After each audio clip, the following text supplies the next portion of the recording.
What is that behind me? Peanut butter. That's cool. Okay, peanut butter's awesome. I love peanut butter. Get all your camp got people here, guys. Time to come back. Oops. Okay, everybody. While we're waiting for everyone, time to go brush your teeth, wash your hands and face, maybe even take a shower. Niels, you want to take a shower? Did you, Kale? Good. Glad you did. Anyone else? At least wash up a little, or brush your teeth, or whatever. No. Okay? And we'll wait for everybody to get back here and have a seat, and then we'll do something fun. Alright guys, I'm going to pull out my book now. Is everybody all cleaned up? You brush your teeth and do all the good stuff? Wash your hands. Take showers. You guys should take 2 or 3 showers a day when you're at camp. I don't understand it. Showers are awesome. Going to camp means not having to take a Even I think that's too many showers. You just don't know. You like to be dirty and smelly? Is that it? No, that's not the book I wanted. I wanted another one. Okay, Savvy's sending me proof that she took a shower at camp. Did you actually take a shower, Savvy? I saw on Facebook somebody took a shower. I can't remember who it was. It was Micah. But he was washing his clothes. Oh. Well, no, Neil, that doesn't count. That one doesn't count. Okay. Alright, guys. Now, this is where it's really good. Turn your draw distance way down, and you'll be able to res the book in quicker. That's where it helps to turn it down. And I read the first story, I think, to this group, right? Yertle the Turtle. So I'm going to read the second story to you guys now. I think I already read Yertle the Turtle to you guys. Yeah. So now I owe you the second story. So let me turn the pages, because lag will take a minute. There's like 3 or 4 stories in this book, if I remember. I think the next 2 are shorter stories, so I'll probably read 2 to you. And I gotta wait for this to res in, so I can see what page I'm on. I can't tell what page I'm on yet. Let me try. I got to turn my draw distance way. Oh, my draw distance is at 800. That's not going to be good. Golly gee. I think I was camming around earlier when I was looking at that griefer. Okay. Turtles, more turtles, more turtles. I'm the king of all I see. That's what he's saying. You hush up.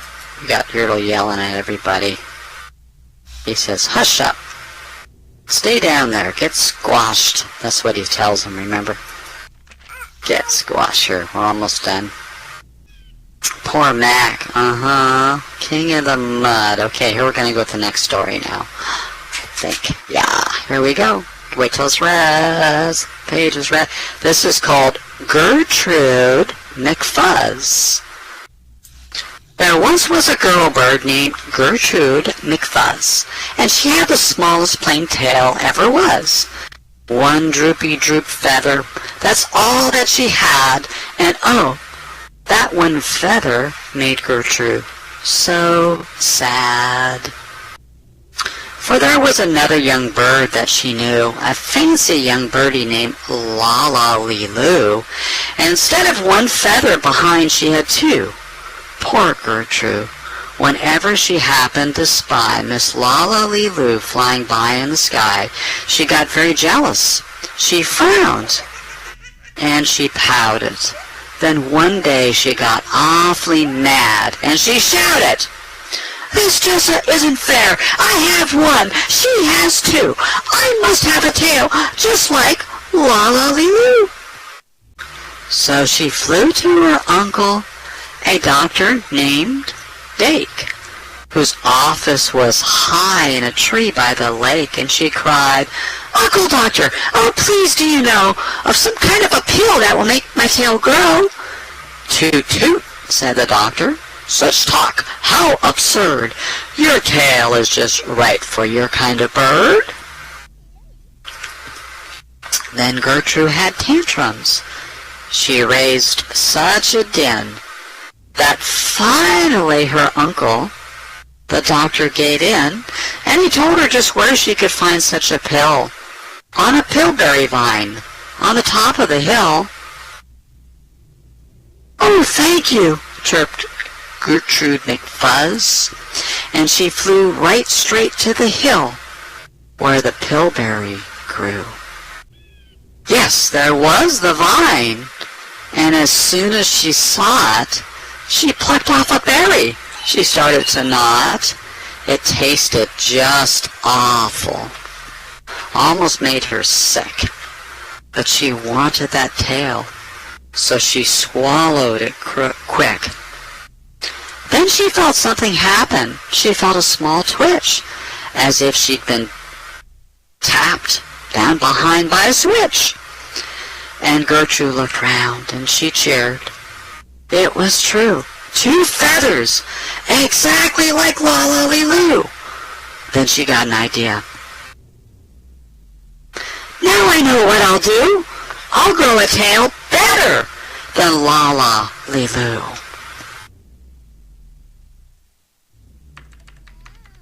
"These pills that grow feathers are working just fine." So she nibbled another one off of the vine. She felt a new twitch, and then Gertrude yelled, "Whee!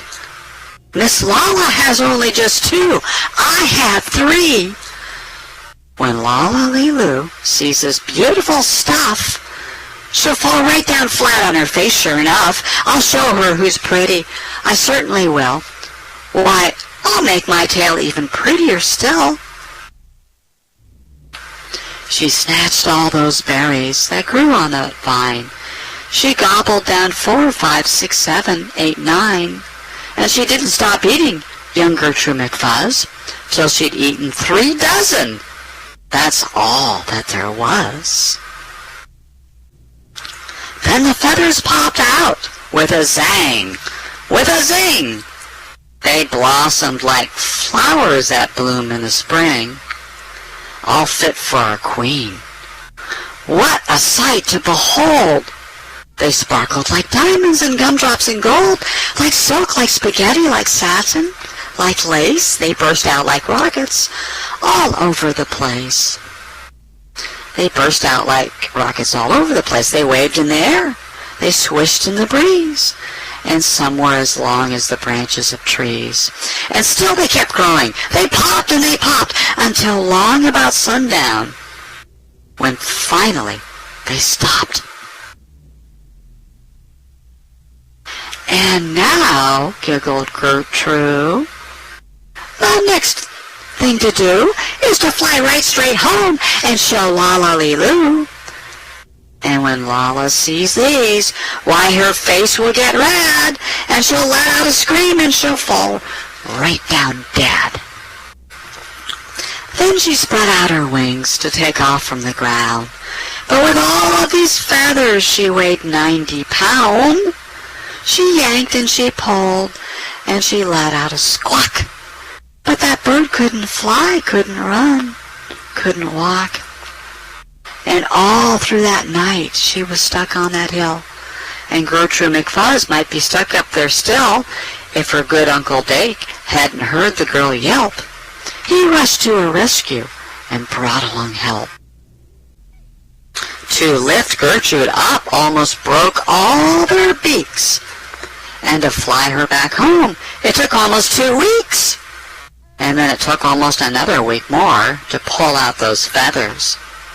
My, Gertrude was sore.